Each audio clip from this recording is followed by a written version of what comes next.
ചോദിക്കാനുണ്ട്. അടിപൊളി സൂപ്പർ പടക്കം ഗുണ്ട് മുട്ട് എന്തൊക്കെയാ പറയേണ്ടത്. നന്നായി ഉണ്ട്. അടിപൊളി.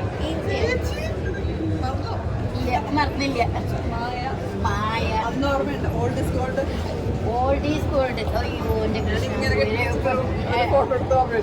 അത് ഞാൻ അതെ, അടിപൊളിയായിട്ടുണ്ട് കേട്ടോ മോഡം. ഒരു കുറ്റം എനിക്ക് പറയാനില്ല. ജനം പല വിധം.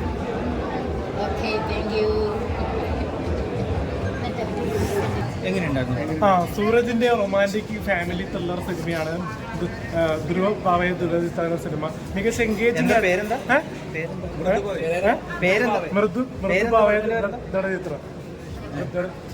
മൃദുഭാവയ ദൃഢകൃതി. അപ്പോൾ മികച്ച രീതിയിൽ കാണാൻ പറ്റുന്ന, ഫുൾ എൻഗേജിംഗ് ആയിട്ട് കാണാൻ പറ്റുന്ന പ്രധാനമായിട്ടുള്ള യൂത്ത് ഫാമിലി ത്രില്ലറാണ്. പിന്നെ നടൻ പശ്ചാത്തലമാക്കി കാണാൻ പറ്റുന്ന ഒരു സൂരജ് എന്ന സീരിയൽ നടന്റെ മലയാള സിനിമയിലേക്കുള്ളൊരു രംഗപ്രവേശനം എനിക്ക് സിനിമ. ഫുൾ ടൈമായിട്ട് ആക്ഷനും സെന്റിമെന്റ്സും കോമഡി എല്ലാം നിറഞ്ഞൊരു ഫാന്റസി യൂത്ത് ത്രില്ലറാണ് ഈ സിനിമ. എല്ലാവരും തിയേറ്ററിൽ കാണേണ്ട ഒരു സൂരജിന്റെ മാജിക്കൽ ത്രില്ലറായി. സ്റ്റാർ 5/4. മൃദുഭാവയ ദൃഢകൃതി.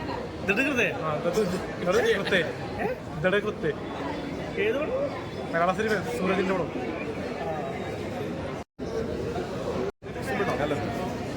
സ്റ്റോറി നല്ല ഫാമിലി എന്റർടൈൻമെന്റ്. ഷാജൻ സാറിന്റെ കണ്ടിരിക്കാം. പിന്നെ സൂര്യചേട്ടൻ ഓൾറെഡി സീരിയൽ കൂടിയാണ് പ്രേക്ഷകരുടെ മുമ്പിലോട്ട് എത്തിയിരിക്കുന്നത്. പാടാത്ത സീരിയലിലൂടെ. പിന്നെ പുള്ളിയുടെ ഒരു തുടക്കം തന്നെയാണ്. നല്ല മൂവിയാണ്. പ്രണയത്തിൻ്റെ ഒരു ക്ലൈമാക്സും ഒക്കെ ചിത്രീകരിച്ചതുകൊണ്ട് കണ്ടിരിക്കാം. നല്ലതായിരിക്കും.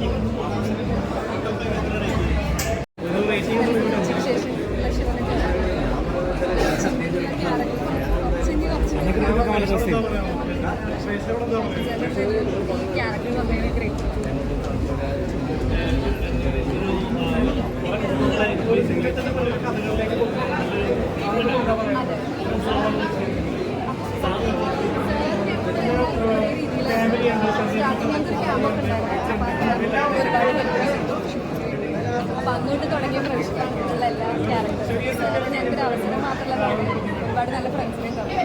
ടെക്സ്റ്റിൽ നമ്മൾ എന്ത് ചെയ്തിട്ടുണ്ടെങ്കിലും ഞങ്ങളെല്ലാവരും എന്ത് ചെയ്തിട്ടുണ്ടെങ്കിലും സാർ. Thank you. പടം അത് ട്വിസ്റ്റിന്റെ മെനാന്ന് പറഞ്ഞാലുണ്ട് ഈ സാധനമാണ്. അതായത് സെക്കൻഡ് ഹാഫ് ഒരു കഥ തീർന്നു, നമ്മൾ വേറെ ഒരു കഥയിലേക്ക് എൻഗേജ് ആയിട്ട് വരുമ്പോൾ അപ്പോഴേക്കും ഈ പടത്തിന്റെ ആദ്യം അതിപ്പോൾ എങ്ങനെ പറയണതെന്ന് എനിക്ക് ശരിക്കും അറിഞ്ഞുകൂടാ. കാരണം ട്വിസ്റ്റാണ് മെയിനായിട്ട് ഈ കാര്യത്തിൽ പടത്തിൽ വന്നത്.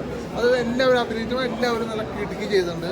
പിന്നെ അതേപോലെ തന്നെ ഇതിൽ നല്ല പാട്ടുകളുണ്ട്. നല്ല ഫീൽ തന്നെ, നല്ല പഴയ കാലത്തെ പാട്ടുകളില്ലേ അതേപോലത്തെ കുറേ പാട്ടുകൾ ഇതിലുണ്ട്. എന്തായാലും തിയേറ്റർ വാച്ചുകളാണ്, മസ്റ്റ് തിയേറ്റർ വാച്ചുകൾ. സ്റ്റോറിയൊക്കെ ഉണ്ട്. അതാണ് ഞാൻ പറഞ്ഞത്. സ്റ്റോറിയാണ് ഇതിൻ്റെ മെയിൻ ഒരു നട്ടലെന്ന് പറഞ്ഞാൽ.